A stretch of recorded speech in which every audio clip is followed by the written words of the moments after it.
Hello everyone, welcome to my channel.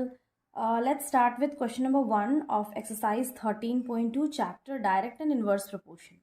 Question है which of the following are in inverse proportion. यहाँ पे हम लोग को बताना है कि यहाँ में से कौन inverse proportion में है और कौन नहीं है. First question है the number of workers on a job and the time to complete the job. तो ये स्टेटमेंट इन्वर्स प्रोपोर्शन में है बिकॉज जैसे जैसे नंबर ऑफ वर्कर्स बढ़ेगा तो जॉब कंप्लीट करने के लिए जो टाइम है वो डिक्रीज होता जाएगा. तो ये क्या है, ये इन्वर्स प्रोपोर्शन में है. तो यहाँ पे हम लोग साइड में लिख लेते हैं it is inverse proportion. Inverse proportion में ये है. नेक्स्ट है the time taken for a journey and the distance travelled in a uniform speed. अब ये जो नेक्स्ट क्वेश्चन है इसमें क्या है कि फॉर लॉन्ग जर्नी, ज़्यादा लंबा जर्नी के लिए ज़्यादा डिस्टेंस कवर करना पड़ेगा तो ज़्यादा टाइम भी लगेगा. दैट्स वाई ये क्या है, ये इन्वर्स प्रोपोर्शन में नहीं आता है, ये डायरेक्ट प्रोपोर्शन में आता है. तो इसमें लिखेंगे no it's not the case of inverse proportion. यहाँ पे लिख लेंगे no it is not the case of inverse proportion. Third question है area of cultivated land and the crop harvested. इसमें जितना ज़्यादा कल्टिवेटेड एरिया होगा उतना ज़्यादा क्रॉप भी हार्वेस्ट होगा. तो it is also not the case of inverse proportion. Question है the time taken for a fixed journey and the speed of vehicle. इसमें क्या है कि एक जो जर्नी है वो फिक्स है, हम लोग को पता है कि उसका डिस्टेंस क्या है. तो जितना स्पीड बढ़ाएंगे तो डिस्टेंस घटता जाएगा. दैट मीन्स अगर स्पीड ऑफ व्हीकल को हम लोग इंक्रीज करेंगे तो इसका डिस्टेंस डिक्रीज होगा. That means yes. तो ये केस क्या है, yes it is the case of inverse proportion. Next है the population of a country and the area of land per person. इसमें क्या होगा, yes it is the case of inverse proportion because जैसे जैसे population बढ़ता जाएगा तो उस कंट्री का area of land per person decrease होता जाएगा. So therefore yes it is the case of inverse proportion. Question number 2 है in a television game show the prize money of ₹1,00,000 is to be divided equally amongst the winners. Complete the following table and find whether the prize money given to the individual winner is directly or inversely proportional to the number of winners. तो यहाँ पे question है कि television में एक game show होता है जिसका प्राइज मनी है 1,00,000, जिसको डिवाइड करना है इक्वली. जितना भी विनर्स आएंगे उनमें इक्वली डिवाइड करते जाना है. अब यहाँ पर जो टेबल दिया हुआ है इसको कंप्लीट करना है और फाइंड करना है कि यहाँ पर जो प्राइज मनी है जो हर एक इंडिविजुअल विनर को दिया गया है वो डायरेक्टली प्रोपोर्शनल है या फिर इन्वर्सली प्रोपोर्शनल है. तो हम लोग फाइंड कर लेंगे. तो इस क्वेश्चन से क्लियरली पता चल रहा है कि जो नंबर ऑफ इंडिविजुअल है और प्राइज फॉर ईच विनर वो क्या है, इन्वर्सली प्रोपोर्शनल है. बिकॉज नंबर ऑफ विनर्स जैसे जैसे इंक्रीज करते जाएंगे तो उसका जो प्राइज मनी है ये 1,00,000 वो डिक्रीज होता जाएगा. तो अब हम लोग फाइंड कर लेंगे. यहाँ पे हम लोग लिख लेते हैं let the number of winners be x and prize money be y. तो ये x है और ये y है. दैट मीन्स ये x1 हुआ और ये y1 हुआ, ये x2 हुआ, ये y2 हुआ. हम लोग को फाइंड करना है y3, ये x3 है. तो डायरेक्ट इन्वर्सली प्रोपोर्शनल का फॉर्मूला क्या होता है, since we know that x1 by x2 is equal to y2 by y1. तो अब इस क्वेश्चन में हेयर x1 और y1 तो पता है, दैट मीन्स हम लोग को y3 फाइंड करना है और x2 y2 भी पता है. तो यहाँ पे x2 है 2, y2 है 50,000 और x3 है 4, y3 हम लोग को फाइंड करना है. यहाँ पे होगा सिंस वी नो दैट. तो इस क्वेश्चन के अकॉर्डिंग यहाँ पे x2 by x3 is equal to y3 by y2. तो x2 है 2, x3 है 4, y3 फाइंड करना है और y2 है 50,000. तो हम यहाँ फाइंड कर लेंगे y3 is equal to 2 into 50,000 divided by 4. Divide कर लेंगे, 2 1 ज़ा 2 2 ज़ा 2 1 ज़ा 2 2 ज़ा 4, 2 5 ज़ा 10 और 3 0। तो इसका आंसर आ गया 25,000। अब y3 तो हम लोग फाइंड कर लिए हैं, अब y4 फाइंड करना है। y4 तो इसमें हेयर x3 है 4, y3 हम लोग फाइंड कर लिए 25,000, x4 गिवन है 5, यहाँ पे 5 है, और y4 फाइंड करना है। तो यहाँ पे हम लोग लिख लेंगे x3 by x4 is equal to y4 by y3।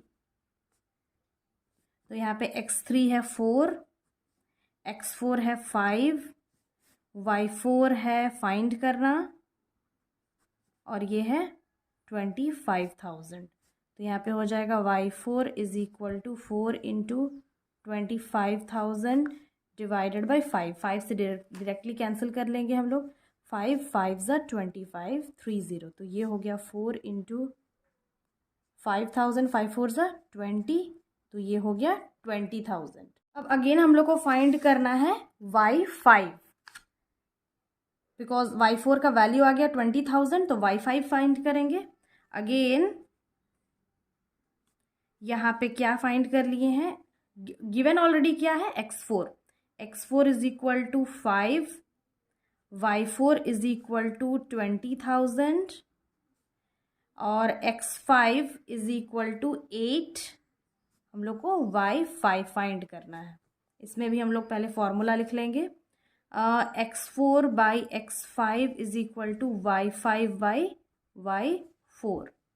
Then here x4 में 5 पुट कर लेंगे, divided by 8 is equal to y5 divided by 20,000। Then y5 is equal to 5 into 20,000 divided by 8। तो अब हम इसको कैंसिल कर लेंगे। 2 4 ज़ा 2 1 ज़ा और यहाँ पे 4 0, 2 2 ज़ा 2 5 ज़ा 3 0। अगेन 2 से कैंसिल करेंगे। 2 1 ज़ा 2 2 ज़ा 2 5 ज़ा 0 0। तो ये हो गया 5 इंटू 2 5 0 0।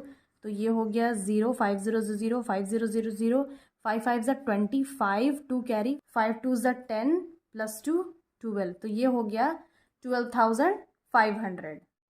अगेन इसके बाद हम लोग फाइंड कर लेंगे, इसके बाद क्या है y6 फाइंड करना है। y5 तो हम लोग फाइंड कर लिए, तो यहाँ पे क्या क्या चाहिए हम लोग को, y6 फाइंड करने के लिए y5 चाहिए। y5 तो फाइंड कर लिए हैं, ये x5 x6, that means x5 x6 चाहिए और y5 चाहिए। तो x5 by x6 is equal to y6 by y5। यहाँ पे पुट कर लेंगे। x5 है 8 और x6 है 10। y6 हम लोग को फाइंड करना है और ये y5 है 12,500। तो अब हम लोग y6 is equal to 8 into 12,500 divided by 10 कर लेंगे। 0 0 कैंसिल हो गया, तो आ गया 8 इंटू 12,050। तो मल्टीप्लाई करेंगे। 8 0 0, 8 5 ज़ा 40, 4 कैरी 8 2 ज़ा 16 प्लस 4 20, 2 कैरी 8 1 ज़ा 8 प्लस 2 10। तो ये हो गया 10,000। तो यहाँ पे y6 का भी वैल्यू आ गया। अब बस हम लोग को निकालना है y7, और यहाँ ये x7 है। तो y7 फाइंड करने के लिए हम लोग को x6 y6 x7 ये तीनों चाहिए। तो अगेन हम यहाँ पे लिख लेंगे, यहाँ पे क्या है x6 is equal to 10, x7 is equal to 20, y6 find कर लिए हैं 10,000 एंड y7 हम लोग को फाइंड करना है। फॉर्मूला लिखेंगे x6 by x7 is equal to y7 by y6।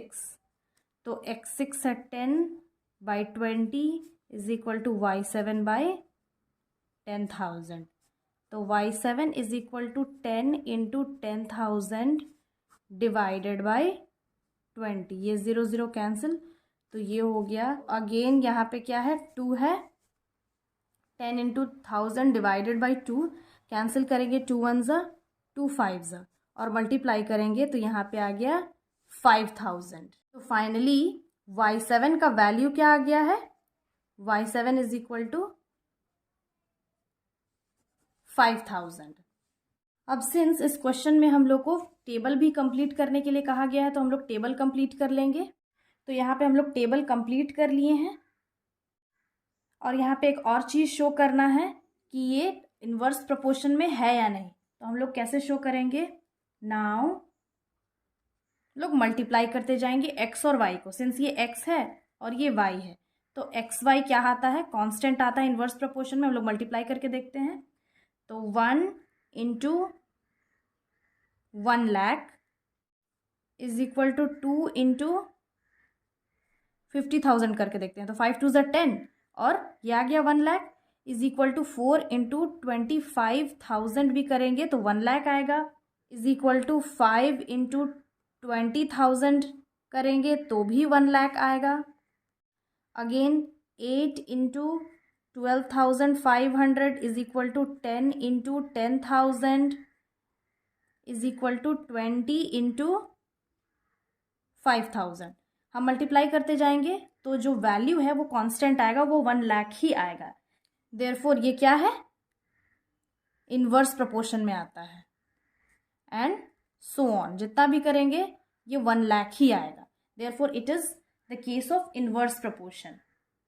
तो यहाँ पे हम लोग फाइनली स्टेटमेंट लिख लेंगे, hence the prize money given to the individual winner is inversely proportional to the number of winners. So I hope ये solution समझ में आ गया होगा। Again I will be back with the next video solving the remaining questions of this exercise. Till then have a nice day, thanks for watching.